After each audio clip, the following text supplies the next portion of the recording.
Good evening, everyone, and welcome to E2E Network's webinar on AI in Emerging Media Technologies with Francesca Tabor. I'm Tanya and I'll be your host for today. This webinar is brought to you by E2E Networks Limited, India's leading GPU provider. Let me now take a moment to introduce you to our speaker for today, Franki Tabor. Francesca Tabor, affectionately known as Franki, is an AI educator, innovator, and consultant with over 15 years of experience at the intersection of emerging technologies, creative industry, and business strategy. She specializes in large language model, large visual model, responsible AI, and AI ethics. Her expertise in leading large language model training projects, product management, IT project management, and AI-powered event management sets her apart in the field. Now on to the main event. Franki, over to you. Thank you very much. Thank you for having me. So I am here in London, today I'm going to be talking specifically about the fashion industry. So I'll quickly share my screen. So I've got a community called Fashion AI, which has 27,000 followers who take part in weekly AI fashion competitions using things like Midjourney, Leonardo, Stable Diffusion to create new fashion designs. I've spoken in Sri Lanka, all over the world around AI and fashion. And of course, fashion is quite a broad topic, as you will come to find today. So first, looking at the luxury fashion industry, how is that going to be impacted? So originally, fashion trends were defined by thought leaders and tastemakers, and they were defined almost years in advance, and then runways and fashion shows would then announce to the world these are the trends. That has changed quite significantly with social media. A number of these old elites are no longer the sort of tastemakers of trends. So what causes some luxury fashion brands to survive and proliferate? Because these are really old institutions that have had to adapt over the times and go through various different economic crises, wars, and survive and rebrand themselves. And what causes some of them to decline over the decades? So declining fashion brands are fashion brands such as Burberry that, let me see if I can pause this. A hop, skip, and a private airplane to Hollywood for the brand, where they would outfit. So brands such as Burberry licensed out their fashion brand, and they licensed out all of the patterns and the check.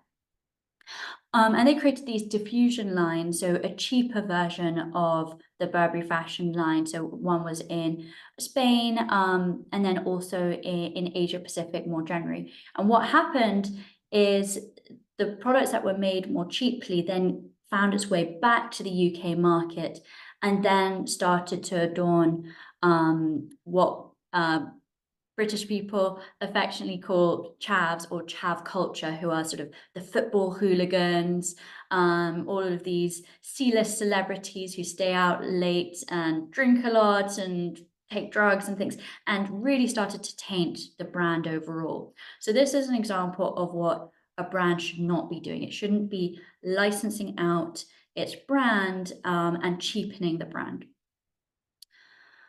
And so if we look at now generative AI, there are lots of artists and creators who can put text prompts and create an example of like a Balenciaga or a Gucci or a Louis Vuitton, and create a new form of fashion and start to cheapen the brand. So we might get brand dilution and even copyright issues as people start to create products and then create even more kind of counterfeit goods. We've seen a rise of different platforms where you can buy secondhand goods, and often you'll find a lot of counterfeit goods posing as the real thing on these secondhand platforms. So these are some of the risks that luxury fashion brands have to contend with AI and generative AI. Now, looking at ways that fashion brands can really survive and thrive in this space. So luxury fashion brands need to hone in on their heritage, on their craftsmanship. They need to make sure that the artisan skills survive and are passed down through the generations, so that they can focus on quality and luxury. And of course, those things can't be replaced by AI. And the next thing they can do is focus on the creative aspects to really show themselves as exclusive art pieces. So they can invest in great creative directors who have a lot of vision and aren't just thinking about the fashion pieces, but thinking about the overall concept of a fashion store, or collaborating with a very well-known artist. So this is an example of a collaboration between Yayoi Kusama and Louis Vuitton. And what can then be done with generative AI? Here's an example that my team at Fashion AI created, where we created a product line inspired by Yayoi Kusama. So we created shoes and handbags and fashion with all sorts of funky shapes. And then we also created the pop-up store. What would that look like? The interior design, the architecture of that store, to make the whole thing as cohesive as possible. So with generative AI, these luxury fashion brands can begin to collaborate with artists and create these unique, exclusive collections.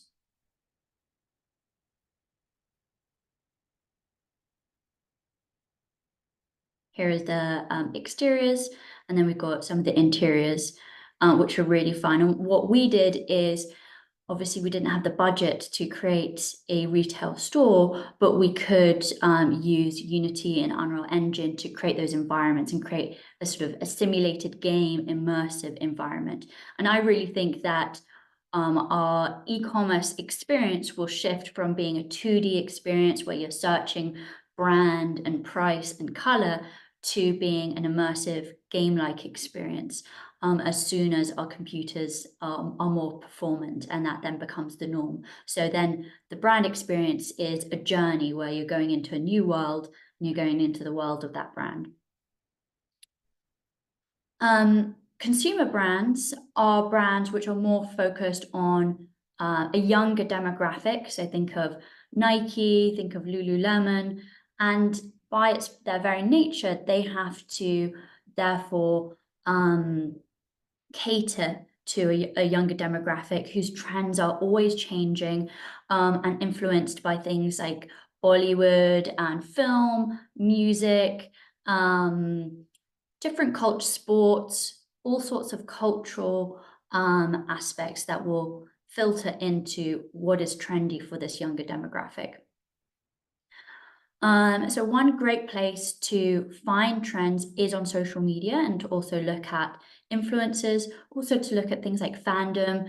Obviously, there are people like Taylor Swift who have hordes of fans around the world. There are people who are into anime. For example, here we've got the Harajuku Japanese streetwear culture.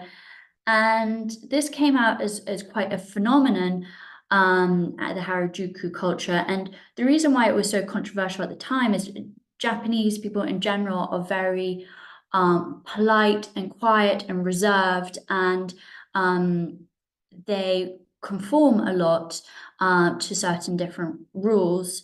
And so this was a new emerging rebellious culture that emerged, this streetwear culture, because young people weren't able to get jobs in traditional enterprise. So they became freelance, creatives, digital nomads, and started to embrace that and their creativity and their freedom. And that was then expressed in what they wore.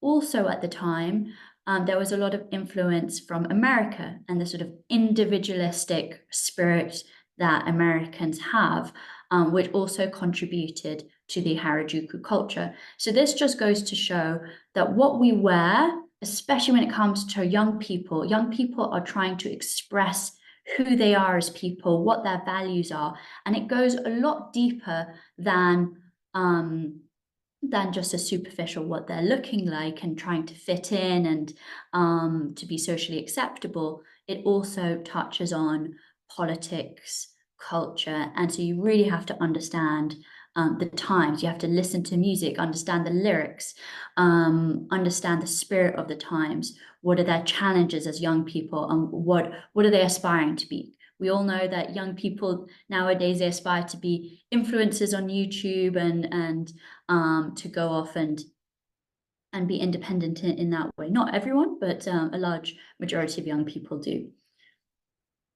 And then there are tastemakers. So you'll have celebrities on Netflix who are defining the trends as well on TikTok, etc. So with AI, you can scrape data from social media platforms, and then you can use social listening and natural language processing and classifications to start to identify intent. If you are a marketeer, you can start to segment your users, and you can segment users obviously by demographic, which tends to be their geography. So where are they in the world? Are they single? Are they married? What age are they? Those are all of the qualities of demographics. And then you've got psychographics. So Ocean is one technique where you can look at the psychographics of people, and that stands for O is for openness, C is for conscientiousness, E is for extroversion, A is for agreeableness, and N is for neuroticism. So if you were following Cambridge Analytica and what they did, they had these quizzes on Facebook. And so you would say, what Disney princess are you, for example? All of these fun quizzes, people would answer them, and then they would identify your psychographic profile, and then they would target you with political ads. So if you are highly neurotic, you would be someone you would respond to fearful content. So they would post lots of fearful political ads at you. And that was a big scandal at the time. However, for marketing, it can be quite helpful for understanding your audience.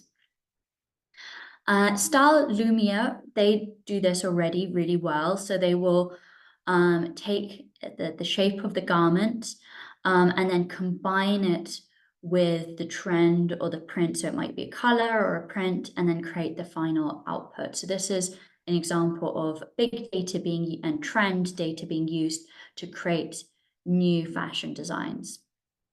And then, of course, you can A/B test this. You can either create ads, you can get influencers to promote these designs and see what the response is before putting things into production. Here's an example of real-time video try-ons, which uses pose estimation. You already see the nascence of this technology with things like filters on Instagram. And in general, kind of the virtual try-on technology is very good at understanding our face. So it's really good at, a virtual try-on sunglasses or lipstick or earrings or a hat, because we use our mobile phones and it understands our face. When it comes to the full body, where you have to place your mobile phone further away, and it would probably be better with a smart mirror, with a mirror with a camera in it, that then really needs to understand your full body, and you need to therefore be wearing sort of clothing where you can see the shape of your body, you can see the movement, because it uses pose estimation to therefore place the garment on you. And what's really hard to do is to get the garment to move naturally. So if it's a heavy garment, you want the physics of the movement of the fashion to move like it's a heavy garment. But if it's silk and it's floaty, then you need the physics to change slightly. And what you certainly don't want to do is you don't want someone to be walking and then their leg to sort of come out of the clothing.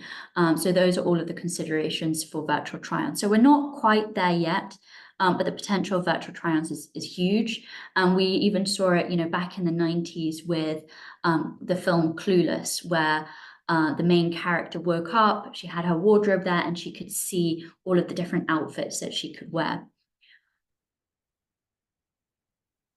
In order to enable virtual try-ons, you need to have a big data set, and you need to annotate that data set correctly.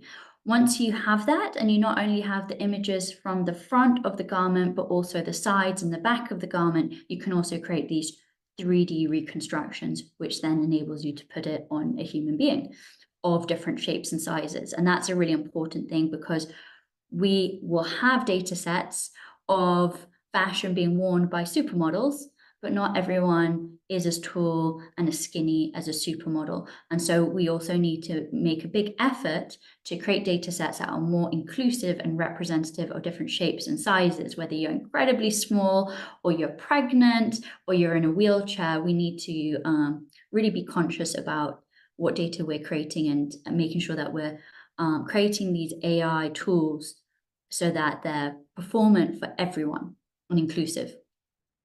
Then we've got designers. So I've been working a lot with designers recently. This is an example of a prompt for creating fashion. So you might start with the model. So who are they? How would you describe them? Their ethnicity, their pose.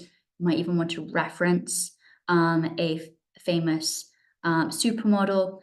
When you are referencing either supermodels or fashion brands, you do need to think about the ethical considerations there, because you are kind of licensing out either the name, image, and likeness of the model or the style of the fashion brand.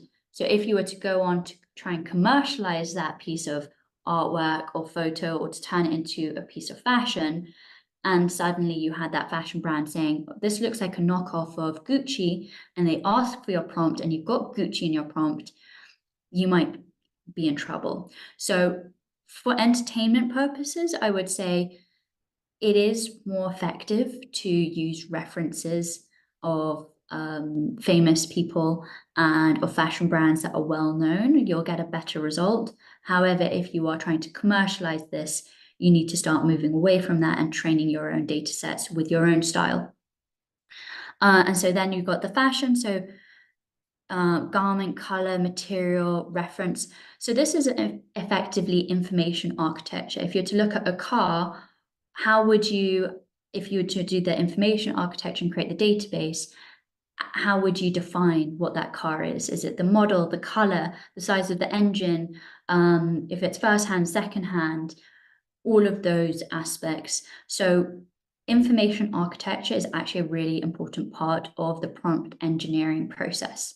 Then we've got the setting, so where is it, and the lighting conditions. And then the last part is the photograph itself. So who is the photographer?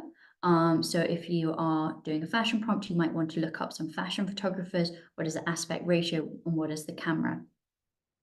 So actually photographers are really good at visual prompt engineering, because they understand the terminology of depth of field, of lighting, of different camera lenses, and they will therefore get a photorealistic response. Whereas early on with tools like Midjourney, you would often get kind of anime style, kind of cartoonish style images. Now it's changed a lot, and most of the images are photorealistic. So here are some examples of the winners from the Fashion AI competitions. So there are cash prizes. We also get sponsorship from different fashion brands, who then can take those designs and turn them into physical collections. And so you can find us on www.fashionai.pro. And then if you scroll down to the bottom in the footer, you'll find the Discord channel, which is where you'll find the majority of the community. We also did some really interesting things with with makeup and contemporary jewelry designs as well.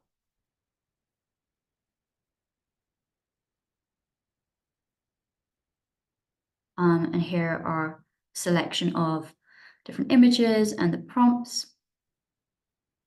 This was from a sort of underwater competition that we did, which was themed Atlantis.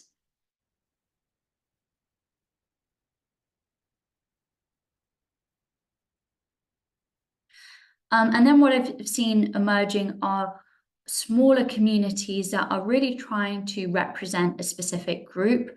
So in this case, it was the African creative AI community.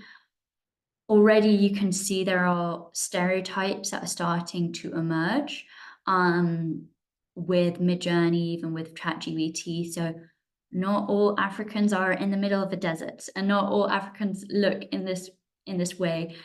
So again, fine-tuning is really important to get the right response.